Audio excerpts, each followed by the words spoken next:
Bonjour, c'est Sandrine de Semeuse d'Ailes. Dans ce podcast, je vais vous parler de l'amour de soi. Mais avant de commencer, je veux me présenter.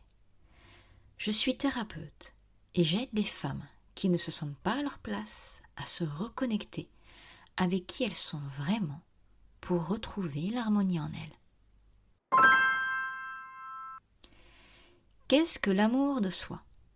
C'est notre capacité à nous aimer inconditionnellement avec bienveillance. On s'aime, on s'accepte et on se respecte. On s'aime tel que nous sommes, avec nos qualités et nos défauts, car ils font partie de qui on est, de notre personnalité. Lorsque l'on s'aime, alors nos actes et nos décisions se font dans le respect de soi, dans le respect de notre intégrité. On sait poser les limites. On agit en fonction de notre bien-être, en fonction de nous et non en fonction des autres. Pourquoi parler de l'amour de soi ? Car cela est la base de tout. À partir du moment où on a de l'amour pour soi, cela va développer notre confiance en nous. On retrouve l'estime de soi, on dépasse nos peurs, on ose aller de l'avant, se libérer de ce qui nous entrave, on va pouvoir pardonner, oser s'assumer. Et cela va déterminer notre relation aux autres. Car avant de pouvoir aimer l'autre, on doit s'aimer soi.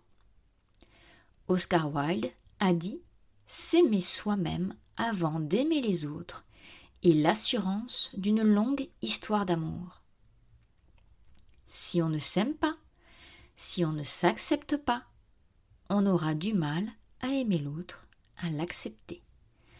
On le jugera, on le critiquera, on s'énervera contre lui ou elle à la moindre occasion.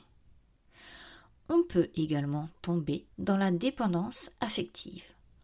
On devient dépendant de l'amour de l'autre, de l'amour des autres, et on fait tout, on se plie en 4 pour eux, et on accepte tout pour avoir leur amour. En retrouvant l'amour de soi, on retrouve ensuite l'amour de l'autre. On accepte son propre amour et on le respecte. En s'aimant soi, on développe une autonomie affective. L'autre n'est plus là pour combler un vide, il nous accompagne sur le chemin et on se respecte mutuellement. Gardez toujours à l'esprit que savoir s'aimer, c'est la base de tout. Si je m'aime, suis-je narcissique, égocentrique ? Ce n'est pas parce que l'on s'aime et l'on s'accepte que l'on est narcissique ou égocentrique. Être narcissique, c'est passer son temps à se regarder dans le miroir ou à se prendre en selfie en version plus moderne. Être égocentrique, c'est de toujours ramener tout à soi, que le monde tourne autour de vous sans vous soucier des autres. Mais l'amour de soi, c'est se connaître, se respecter, être bien dans sa peau, ce qui permet d'être dans la bienveillance et le respect envers les autres. S'aimer, c'est se respecter. Nous sommes malheureusement dans une société où on nous pousse à vouloir ressembler à des stéréotypes, à avoir un soi-disant corps parfait selon des critères définis par on ne sait qui d'ailleurs. On nous montre des images de corps parfaits, mais n'oubliez pas que ces images sont retouchées et ne reflètent donc pas la réalité. À force de voir toutes ces images de corps soi-disant parfaits, cela nous met une pression lorsque nous ne répondons pas à leurs critères. Mais ces critères me respectent-ils ? Est-ce que mon corps est fait pour ressembler à cela ? Est-ce que je serai quelqu'un de meilleur intérieurement si je réponds à ces critères ? Serais-je vraiment plus heureux si je ressemblais à cela ? Est-ce que je me respecte quand je m'impose une discipline stricte pour ressembler à quelqu'un que je ne suis pas? Et cela ne s'applique pas seulement sur le physique, mais dans notre vie de tous les jours. Je dois avoir le dernier téléphone à la mode, je dois porter tel type de vêtements ou telle chaussure, je dois avoir telle voiture, je dois pratiquer tel sport à la mode, aller manger dans tel restaurant, je dois consommer ceci, ne plus consommer cela. Stop! Qu'est-ce que vous voulez, vous? Est-ce que vous vous respectez en faisant tout cela? Est-ce que je me respecte quand je prends cette décision? Est-ce que je me respecte quand je suis les diktats de la société? Dans vos relations aux autres, est-ce que votre entourage vous respecte pour ce que vous êtes? Osez-vous vous montrer tel que vous êtes réellement ou portez-vous un masque en permanence? Si vous portez un masque à longueur de journée, cela est épuisant. Et je sais de quoi je parle, je l'ai fait pendant des années. Je le faisais pour pouvoir faire comme tout le monde et rentrer dans le moule, sans m'en rendre compte, sans le conscientiser.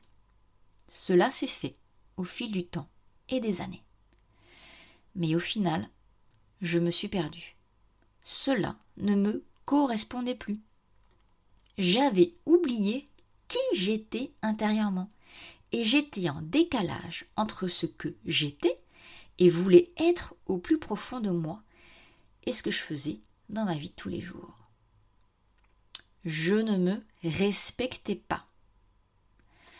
Alors, reprenez le contrôle de votre vie, de vos décisions, en fonction de ce qui est bon pour vous, de ceux qui vous respectent et de ceux, C-E-U-X, qui vous respectent.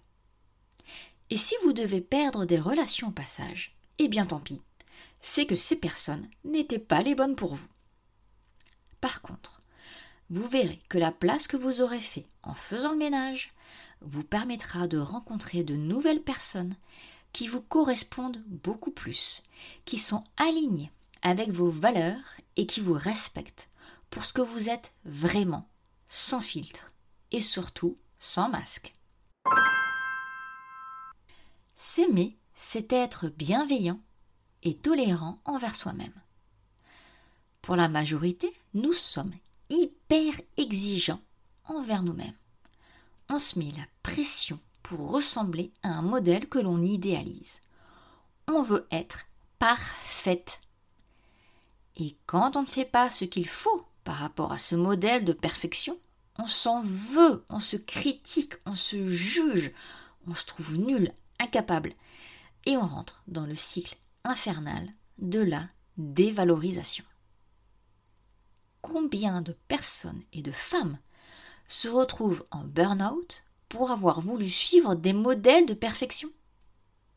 Je dois être une mère parfaite, une épouse modèle, une employée idéale, avoir un corps parfait. Pouh, au moment, la bombe à retardement explose. Et c'est le drame.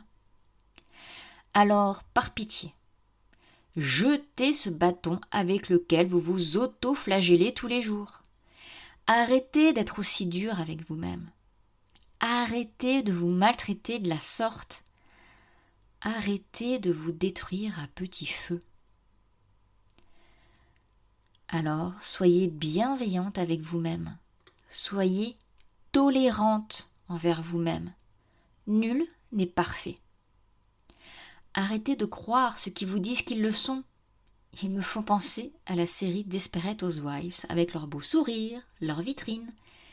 Mais quand on regarde leur intimité, eh bien ce n'est pas toujours très rose.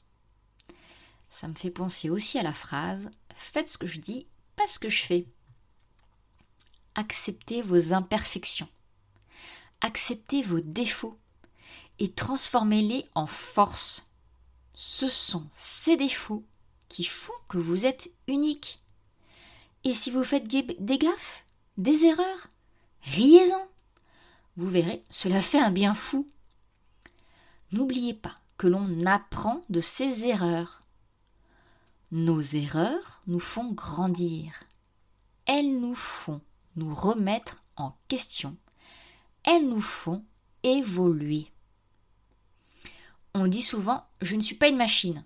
Eh bien oui, nous ne le sommes pas, et fort heureusement. Mais si on y réfléchit bien, même les machines ont des bugs. Même les machines doivent avoir des mises à jour.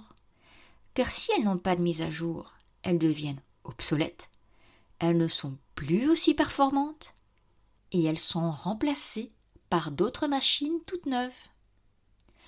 Donc, comme les machines, nous devons nous mettre à jour, apprendre pour évoluer et ne pas être obsolètes. Honnêtement, vous ne trouvez pas qu'un monde rempli de gens parfaitement parfaits serait ennuyeux à mourir? Donc à partir de maintenant, décidez d'être bienveillant et tolérant avec vous-même. Acceptez vos soi-disant défauts, acceptez de faire des erreurs, acceptez d'être vous-même et répétez-vous tous les jours « Je suis parfaite dans mon imperfection, je suis parfaite telle que je suis, je m'aime et je me respecte ». Répétez-le comme un mantra, que cela devienne automatique, un réflexe pour reprogrammer votre corps. S'aimer, c'est être en conscience de soi. Être en conscience de soi signifie que vous avez une bonne compréhension de votre personnalité, de vos vulnérabilités, vos forces, vos croyances, vos pensées, vos motivations, vos sentiments, que vous vous connaissez. Je vais citer une célèbre maxime « Connais-toi toi-même ». Ou dans un autre style « Qui suis-je ou cours-je dans quelle étagère ?» Je laisse soin aux personnes qui prennent des notes de trouver l'orthographe qui leur convient pour cette dernière citation. La question de la conscience de soi n'est pas un nouveau phénomène de mode, vu que la citation « Connais-toi toi-même » était inscrite sur le temple de Delphes en Grèce. Ensuite, cette citation a été reprise par de nombreux philosophes, montrant ainsi l'importance que la conscience de soi peut avoir dans nos vies. Avoir conscience de soi, c'est se connaître, savoir que j'existe. J'ai conscience de qui je suis. Qui suis-je réellement? Qu'est-ce qui fonde mon être et ma personnalité? Qu'est-ce qui influence ma manière de penser? Mon éducation? La société? Mon entourage? Est-ce que j'agis de la sorte par habitude, par envie, par obligation, par mimétisme? En quoi suis-je différent des autres? En quoi suis-je identique aux autres? Pour écrire ce podcast, je suis partie d'un poème que j'avais écrit sur l'amour de soi. Vous pourrez vous l'écrire pour le lire comme un rappel quotidien. Maintenant, fermez les yeux et écoutez ce poème. L'amour de soi. L'amour de soi, c'est s'accepter et se respecter. L'amour de soi, c'est être tolérant avec soi-même, être bienveillant. L'amour de soi, c'est être en conscience de soi. J'ai conscience de qui je suis.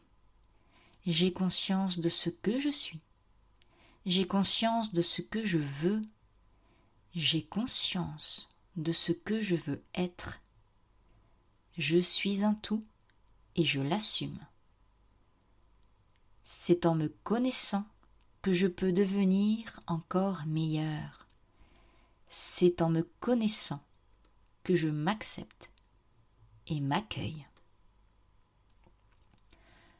Ce podcast fait partie de mon programme d'accompagnement basé sur les 5 lettres du mot « L » qui représentent les ailes de la compréhension de soi.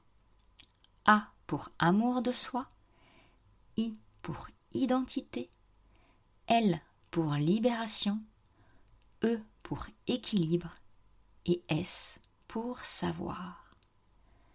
Grâce à ce programme, vous allez pouvoir initier une transformation en profondeur avec des effets rapides, puissants et pérennes qui vous permettront de sortir de votre chrysalide et atteindre votre ou vos objectifs.